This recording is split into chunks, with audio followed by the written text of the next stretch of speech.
శ్రీ సీతారామచంద్రుల వారికి, హనుమంతుల వారికి, పరమ గురువులందరికీ ఆత్మ ప్రణామాలు. ఇమ్మోర్టల్ టాక్స్ బై శూన్య, పార్ట్ 3. సుచేత విచేతల యొక్క సంఘర్షణల వల్ల చిత్త అనే పసివాడి జీవితంలో ఎదురైన సమస్య హనుమ సమక్షంలో పరిష్కరించబడిన తర్వాత మాతంగులందరూ గూడానికి చేరుకున్నారు. హనుదాసు కూడా తన వెంట ఉన్న సాధువులతో కలిసి రహస్యంగా వాళ్లను అనుసరించాడు. హనుమంతుల వారు తమ సమక్షంలోనే ఉన్నారని తలుచుకున్నప్పుడల్లా బాబాతో సహా మాతంగులందరి శరీరాలు దివ్యత్వంతో పులకరించిపోతున్నాయి. వారి రాకను పురస్కరించుకుని గూడెంలో ఏర్పాటు చేయబడిన సంబరాలలో మాతంగులు ఆనందంతో నృత్యాలు చేస్తున్నారు. భూత భవిష్యత్ కాలాలకు చెందిన మాయకు అతీతంగా ఉండే హనుమంతుల వారి దివ్య శక్తి తరంగాలు మాతంగులను వర్తమానంలోని ఆనందంలో ముంచివేస్తున్నాయి. ఇక చదవండి. సాధారణంగా మనిషి మంచి చెడు, ప్రేమ ద్వేషం, సుఖం దుఃఖం, ఇష్టం అయిష్టం, శుద్ధం అశుద్ధం, నమ్మకం అపనమ్మకం, ఆధ్యాత్మికం అనాధ్యాత్మికం అన్న రకరకాల ద్వంద్వాలలో పడి బాహ్య ప్రపంచపు మాయకు బానిసగా బతుకుతూ ఉంటాడు. ఆ గూడానికి బాబా తరువాత నాయకుడిగా తన చిన్నతనంలోనే ఎన్నుకోబడిన ఊర్వా కూడా హనుమంతుల వారు 41 సంవత్సరాల తర్వాత తమ గూడానికి వచ్చే ముందు వరకు సరిగ్గా అదే మాయలో పడి కొట్టుమిట్టాడుతున్నాడు. ఆ మాయ యొక్క ప్రభావం వల్ల రకరకాల భ్రమలకు గురి చేస్తున్న అనేక భయాలు అతని చిన్నతనం నుంచి పీడకల రూపంలో వెంటాడుతున్నాయి. అయితే ఆ కలలన్నీ ఆ మాయను ఛేదించి తాను గొప్ప నాయకుడిగా ఎదగటానికి హనుమంతుల వారి మార్గదర్శనంలో తమ పూర్వీకులచే తనకు ఇవ్వబడుతున్న ముందస్తు శిక్షణలు అని ఊర్వా గుర్తించలేకపోయాడు. అలాంటి ఒకానొక పీడకలలో ఊర్వా ఒకరోజు సముద్రంలో ప్రయాణిస్తూ తుఫానులో చిక్కుకొని పడవతో సహా మునిగిపోయాడు. తెలివి వచ్చాక చూసుకుంటే తాను సముద్రం మధ్యలో ఒక బండరాయిని కరుచుకొని పడి ఉన్నట్లు గుర్తించుకున్నాడు. చుట్టూ చిమ్మ చీకటి, మరి ఎముకలు కొరికే చలి. ఆ చలిలో ఎవరైనా వచ్చి తనను రక్షిస్తారన్న నమ్మకం కూడా లేకపోవడంతో అతడు చావు భయంతో వణికిపోయాడు. ఇంటికి మరి తన వాళ్లకు దూరమైపోయానన్న బాధతో హృదయం నిండిపోయి ఉన్న ఊర్వకి అతి దగ్గరగా, నాకు మీరు సహాయం చేస్తే నేను మీకు సహాయం చేస్తాను అన్న మృదువైన స్వరం వినిపించింది.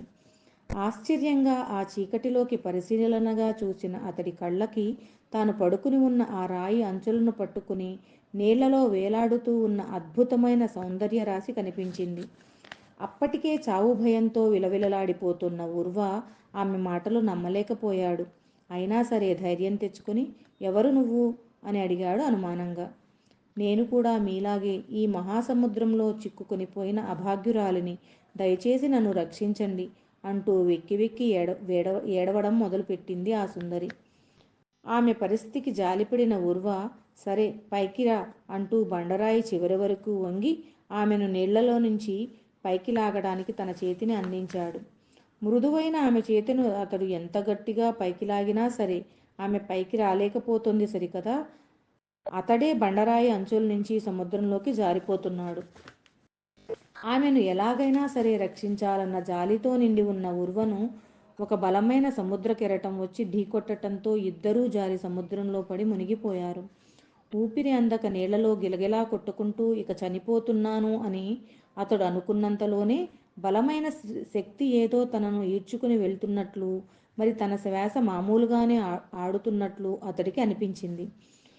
ఈ నీళ్లలో నాకు శ్వాస ఎలా ఆడుతోంది అని అతడు అనుకున్నంతలోనే నేను శ్వాసిస్తోంది గాలిని కాదు నీళ్లని అని అతడికి తెలిసింది.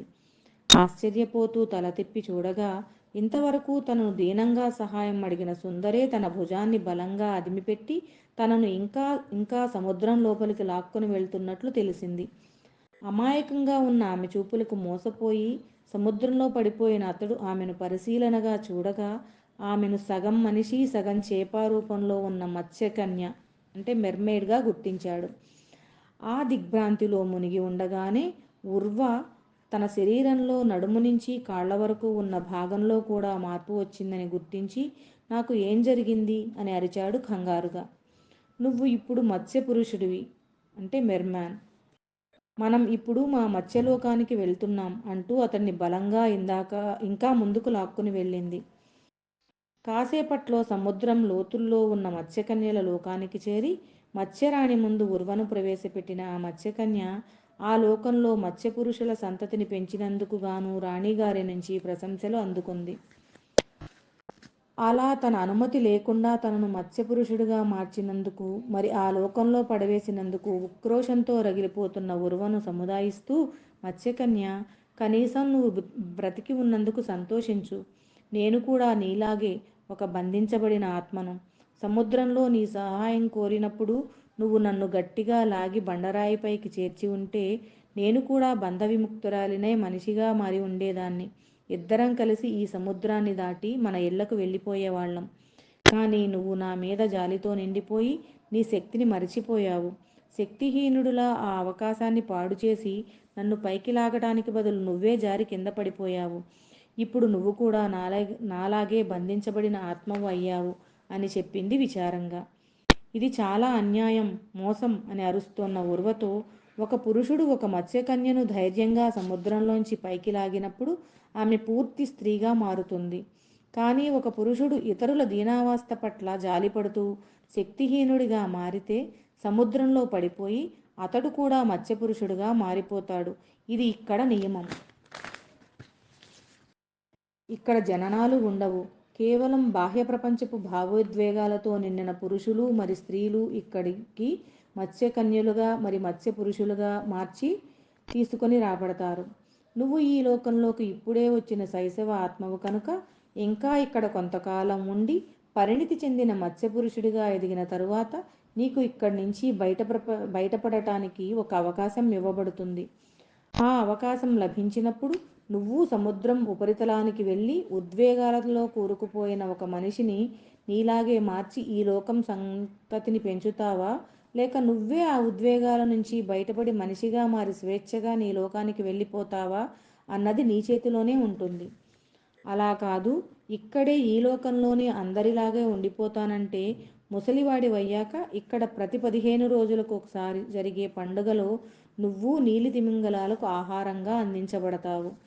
బ్రతికి ఉండగానే వాటి నోటిలోకి ప్రవేశించి వాటి వాడి అయిన పళ్ళ కింద నీ శరీరం నలిగి రక్తం కారుతూ ఉంటే నరకాన్ని అనుభవించి చచ్చిపోతావు అని చెప్పింది. అది విని వణికిపోయిన ఉర్వకు తన గూడెం ప్రజలు, తన ఇల్లు, తన తల్లిదండ్రులు, మరి తన ప్రియురాలు అయిన ఉర్వి గుర్తుకు వచ్చి దుఃఖంలో కూరుకుపోయాడు. కాసేపటికి తేరుకుని తన చుట్టూ పరికించి చూశాడు. తమ గూడెంలో ఉన్న అతి సాధారణమైన గుడిసెలకు భిన్నంగా ఆ లోకం చాలా విలాసంగా ఉంది. అక్కడ ఉన్న మత్స్యకన్యలు చాలా అందంగా ఉన్నారు అని అతడు అనుకోగానే తన శరీరంలోని క్రింది భాగం నడుము నుంచి కాళ్ల వరకు ఇంకా గట్టిగా మరి బరువుగా అయిపోయినట్లు తోచింది. అంటే ఈ లోకంలోని అందాలకు మరి సౌకర్యాలకు ఆకర్షించబడినప్పుడల్లా నేను ఇంకా బందీగా మారుతున్నాను అని అతడికి అనిపించింది. ఇక అక్కడ ఉన్నంతకాలం ఏ ప్రలోభాలకు తాను లొంగకుండా ఆత్మయుత ఎరుకతో జీవించాలని అతడు నిర్ణయించుకున్నాడు. అలా కొంతకాలం గడిచాక ఒకరోజు సముద్రం ఉపరితలంలోని విశేషాలను తెలిపే చిన్ని చిన్ని చేపలు ఉర్వా దగ్గరికి వచ్చి ఒక అమ్మాయి పడవ నడుపుకుంటూ ఒంటరిగా అటుకేసి వచ్చిన సమాచారాన్ని తెలియజేశాయి. వెంటనే ఉర్వ ఆ అమ్మాయి సహాయంతో తాను మనిషిలా మారి మత్స్యలోకపు బందిఖానా నుంచి తప్పించుకోవాలని ఆశపడ్డాడు. వెంటనే ఈదుకుంటూ నీళ్లపైకి వచ్చి ఆ పడవ అంచులపై తన ప్రియుడిని కోల్పోయిన విచారంలో మునిగి ఉన్న ఒక ఒంటరి అమ్మాయిని చూశాడు. తాను ఒక మత్స్యపురుషుడిని అన్న నిజాన్ని ఆమె ముందు దాచకుండా మెల్లిగా పాకుతూ పడవ అంచులకు చేరి నిజాయితీగా తన విషాదగాథనంతా ఆమెకు చెప్పాడు. అది విని ఆశ్చర్యపోయిన అమ్మాయి తన బాధను కూడా మరిచిపోయి అతడికి సహాయం చేసి పడవపైకి చేర్చి మనిషిగా మార్చటానికి తన చేతిని అందించింది. అలా ఆమె చేతిని అందుకుని తన ఇంటిని చేరుకోవడానికి ఉర్వ ప్రయత్నిస్తూ ఉండగా అతడి నడుము నుంచి తల వరకు ఉన్న అతడి మనిషి శరీరం పడవపైకి చేరుకుంది. కానీ అనేక సంవత్సరాలుగా మత్స్యకన్యల లోకంలోని సుఖాలకు, అందాలకు మరి ఆనందాలకు అలవాటు పడిన ఉర్వ శరీరం యొక్క నడుము నుంచి కాళ్ల వరకు ఉన్న అతడి మత్స్య శరీరం పైకి రావడానికి ఒప్పుకోలేక గిలగిలా కొట్టుకోసాగింది. అలా తన రెండు శరీరాల మధ్య జరుగుతున్న ఈ సంఘర్షణ వల్ల పడవపైన ఉన్న అమ్మాయి ఎంత లాగినా ఉర్వ అంచుల వెంబడి అక్కడక్కడే పల్టీలు కొడుతున్నాడు కానీ పడవపైకి మాత్రం చేరుకోలేకపోతున్నాడు. చివరికి భావోద్వేగాలతో నిండిన కింది శరీరంతో మత్స్యకన్యల లోకానికే బందీ అయిపోయిన ఉర్వ తిమింగలాల నోటిలోకి సజీవంగా వెళ్ళి నరకం అనుభవించడానికి కూడా సిద్ధపడి తనకు సహాయం చేస్తున్న అమ్మాయితో సహా తానే సముద్రంలో పడిపోయాడు. వెంటనే మత్స్యకన్యగా మారిపోయిన అమ్మాయిని కూడా తనతో పాటే సంతోషంగా తన లోకంలోకి తీసుకుని వెళ్ళి తన సంతతిని పెంచుకున్నాడు. అలా మనిషిలా మారడానికి తనకు లభించిన అవకాశాన్ని అతడు చేజార్చుకున్నాడు. కొంతకాలం గడిచాక వృద్ధుడైన ఉర్వ ఆ లోకం యొక్క నియమం ప్రకారం ఒకానొక ఉత్సవంలో నీలి తిమంగలం నోటికి ఆహారంగా సమర్పించబడ్డాడు.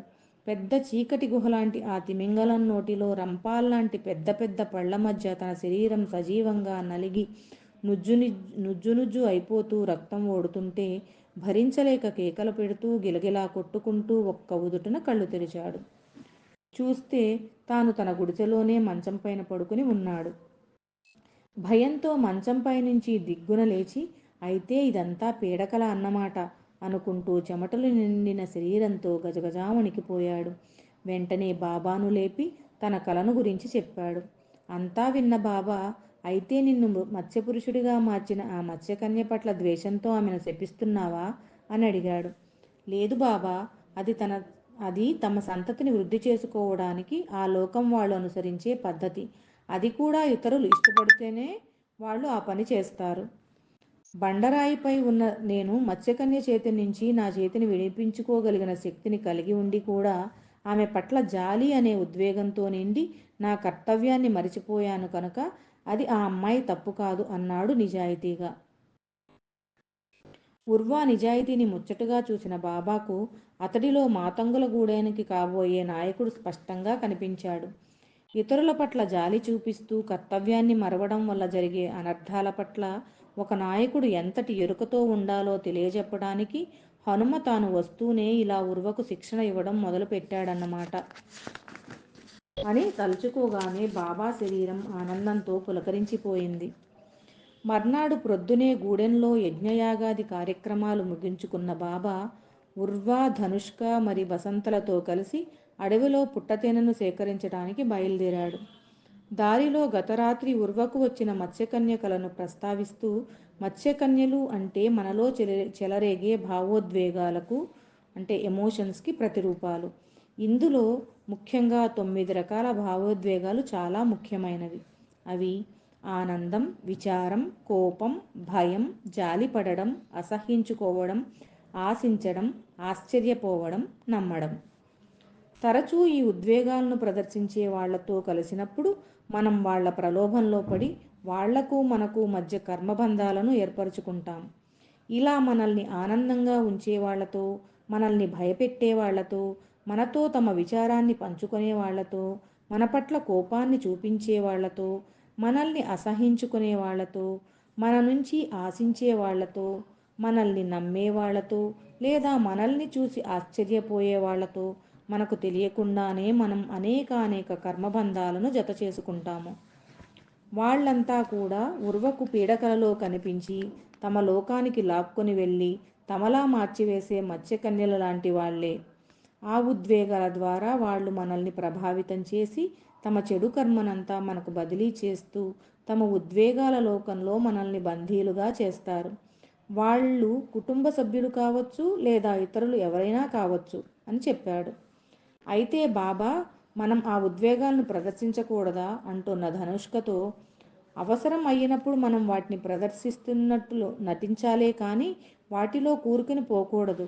నాటకం పూర్తి కాగానే నటించటం కూడా ఆపివేసినట్లు మళ్ళీ పూర్వస్థితికి రావాలి అంటున్న ఉర్వను అభినందిస్తూ బాబా దారిలో వాళ్లకు ఎదురైన హనుదాసు మరి 2 సాధువులను చూసి అనుమానంగా ఆగిపోయాడు.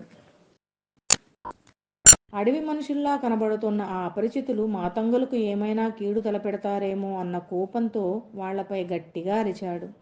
బాబా కోపం చూసి బెదిరిపోయిన అనుదాసు బృందం వినయంగా వాళ్లకు వంగి వంగి దండం పెడుతూ ఇంకో పక్కగా వెళ్ళిపోయారు.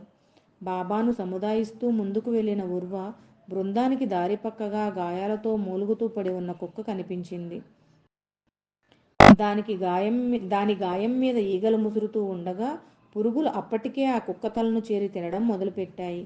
అది చూసిన బాబా అసహ్యంగా తల తిప్పుకొని పక్కనే నది ఒడ్డున ఉన్న ఔషధ మూలికలను తీసుకుని రమ్మని ధనుష్కను మరి బసంతను పురమాయించాడు. అదంతా చూస్తూ కూడా ఏ విధమైన ఉద్వేగానికి గురికాని ఉర్వ ఇవేవీ తనకు పట్టనట్లు అక్కడే ఉన్న చెట్టును ఆనుకుని ధ్యానంలో మునిగిపోయాడు.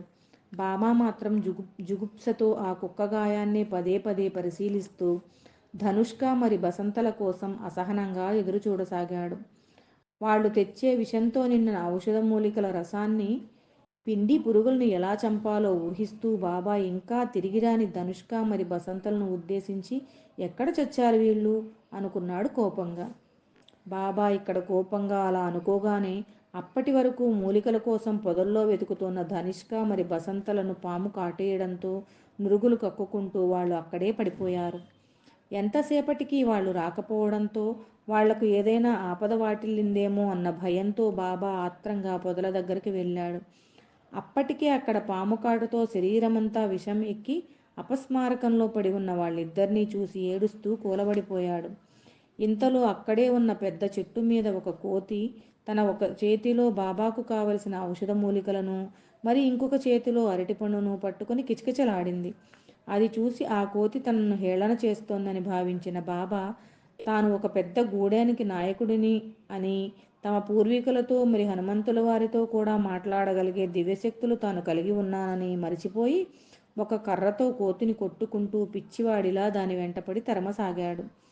అది ఒక చెట్టు మీద నుంచి ఇంకొక చెట్టు మీదకు దూకుతూ చివరికి ఉర్వా ధ్యానం చేసుకుంటూ కూర్చుని ఉన్న చెట్టుపైకి వచ్చి కూర్చుంది.